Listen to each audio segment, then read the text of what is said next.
Hello everyone, welcome you all to this new video.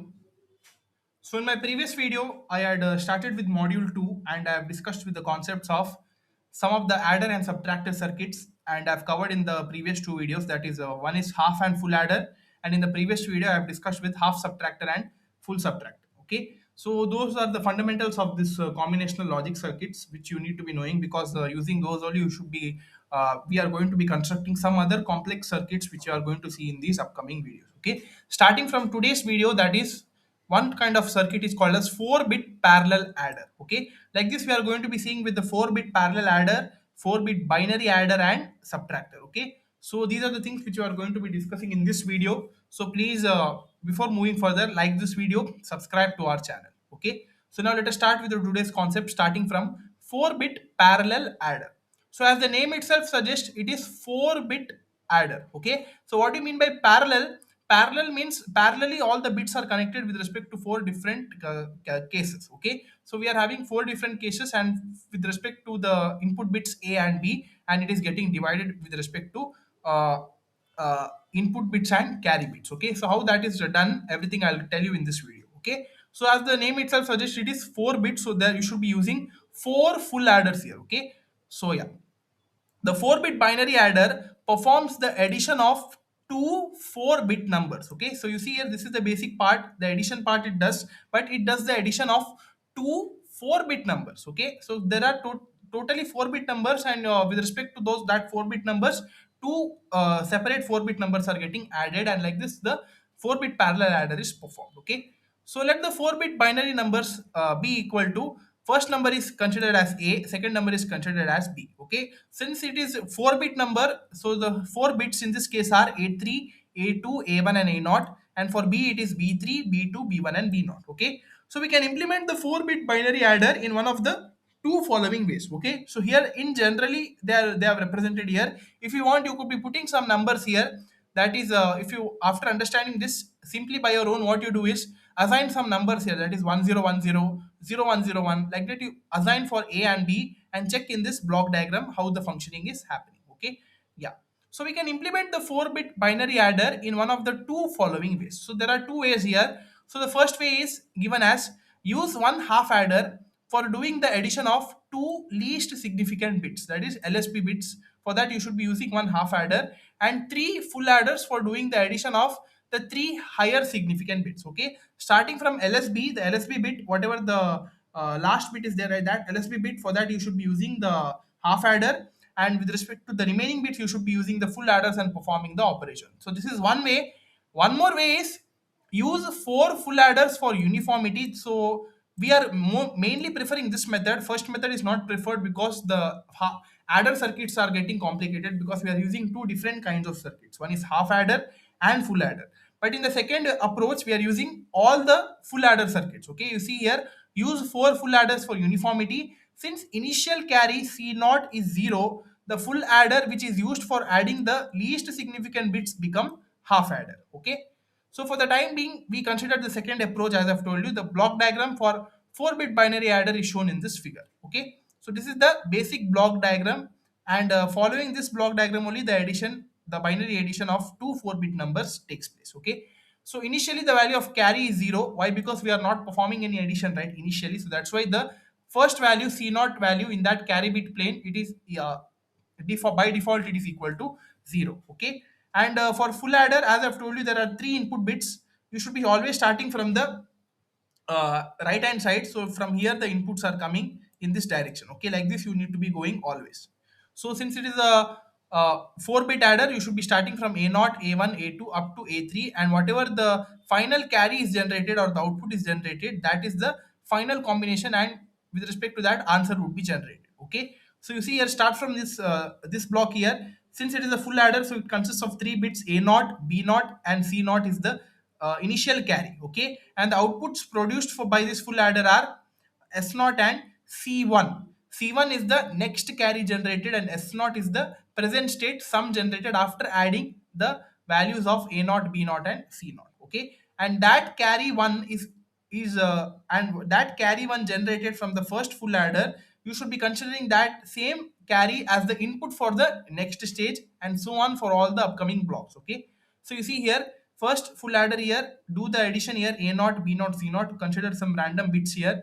Uh, Consider some random bits here. First, initially the value of C naught is 0, and with respect to after adding all these, by after doing the binary addition, whatever the answer we get, that should be stored in S naught, and the carry generated should be stored in C1, and that C1 should be given to the next stage as input here. And in the next state again, A1, B1, and C1 are the inputs, and if you do the addition, S1 is the sum generated, and whatever carry is given, that should be given to the next stage as input here. So similarly, A2, B2, C2 are the inputs for the next stage full adder, and whatever the sum is generated, that is S2, and the carry generated is C3, and that is given to the next stage as input. So A3, B3, C3 for this full adder stage are the inputs, and after adding, whatever the sum generated is S3, and the final carry generated is C4. Okay, like this for a 4-bit parallel adder it is done. If they ask for n bit here, in the last bit you should be writing in the place of 3 3 as n minus 1, and here you should be writing it as n here. Okay, like this the complete 4-bit binary adder circuit is approached. Okay, so hope this block diagram is clear, and now you could be generally analyzing this block diagram by putting some random values as I've told you for a and b, and perform this and check whether this block diagram satisfies your direct binary addition or not. Okay, yeah. So let's get to some explanation part here. Here, the four full adders are cascaded as shown in the figure. So this is the complete cascaded block here. Each full adder is getting the respective bits of two parallel inputs A and B. The carry output of one full adder will be the carry input for the subsequent higher order full adder. Okay, higher order means the upcoming full adder.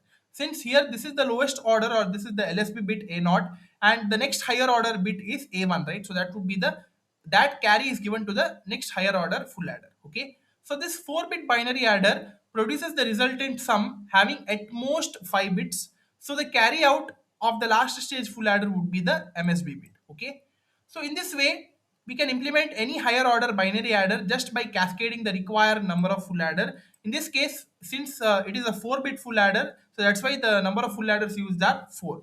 So how many number of bits are there? That many number of full adders you should be connecting in the cascaded form and getting it. So this binary adder is also called as ripple carry adder. Okay, so don't get confused if they ask 4-bit parallel adder or 4-bit ripple carry adder. It is one and the same. Okay, yeah, because the carry propagates ripples from one stage to the next stage. So this is all about the 4-bit binary adder or 4-bit parallel adder along with the block diagram and operation I have explained. Now let's get to the one more concept of 4-bit binary subtractor. Okay, the same thing. Now here with respect, instead of adding, you should be using the form operation of subtraction. Okay, so you see here what is given here. The 4-bit binary subtractor produces the subtraction of two 4-bit numbers. Let the 4-bit binary numbers be a and b. Some random numbers are generated with respect to 4 bits here. Internally, the operation of 4-bit binary subtractor is similar to that of the 4-bit binary adder. Internal operation, whatever is taking place, right, it goes in the same pattern as that of the 4-bit binary adder. If the normal bits of binary number a, complemented bits of binary number b, and initial carry borrow c in as 1 are applied to 4-bit binary adder, then it becomes the 4-bit binary subtractor. The block diagram of this 4-bit binary subtractor is shown in the following figure. That is, you see here what they have done, the same format as the subtractive circuit, but only in this binary subtractive circuit one change is that the initial carry c naught is here 1. Okay, c naught is equal to 1 here, whereas for the adder circuit it was 0, but here the c naught here we are using it as 1. Okay, and here we are using again full adder circuits only. We are not using full subtractor circuits in order to build a 4-bit binary subtractor. Don't get confused, we are not using the full subtractor circuit. We are using only the full adder circuits only, and some changes are there that I'll tell you what. Okay, and the outputs generated are sum and carry itself, since we are using full adder circuits. Okay, so you see here initially, as I've told you, c naught is 1 in case of binary subtractor circuit, a naught, and before giving b naught input to the full adder, you should be first complementing it. Okay, that is the only change. In all the b's you see here, b naught, b1, b2, b3, first you should be complementing them and then giving it to the full adder. That only is one change, and one more change is the initial value of c naught is 1. If you do that many changes and do the same following operation in the same pattern of full adder, you would be getting the 4-bit binary subtractor circuit. Okay, if you want, you put some random numbers and verify it if you want. Okay, yeah. So this was about the 4-bit binary subtractor circuit. Okay, so this 4-bit binary subtractor produces an output which is having at most 5 bits here. If binary number A is greater than binary number B, then MSB of the output is 0 and the remaining bits hold its magnitude from A to B. And if binary number A is less than B, then the MSB of the output is 1. So take the 2's complement of the output in order to get the magnitude of AB. So this is the basic procedure of binary subtraction which they have given in words. Okay. In this way, we can complement any higher order binary subtractor just by cascading the required number of full adders. Again, I'll tell you, we are not using full subtractor for constructing binary subtractor circuit. Only the name is subtractor, but here internally we are using the full adder circuits and doing the operation. Okay. Yeah. So this is the combinational circuit of 4-bit binary adder or subtractor. Here these were the two separate circuits which we have discussed: 4-bit binary adder and 4-bit binary subtractor. But this is 4-bit binary adder or subtractor. Okay, in this circuit you could be either performing adder or subtractor in the same time. Okay, if you want, in one full adder you could be doing the addition part, in other full adder you could be doing the subtraction part. Altogether, this is the combinational circuit of 4-bit binary adder slash subtractor. Here, nothing much complications are there. Here, there is only one change here. C naught, whatever the carry generated, you should be giving either 0 or 1. It could be any value. But whereas in case of B naught, the B inputs, right, you should be passing them through the XOR gates, okay? And the C naught common, this carry is there, right, in the initial carry is generated.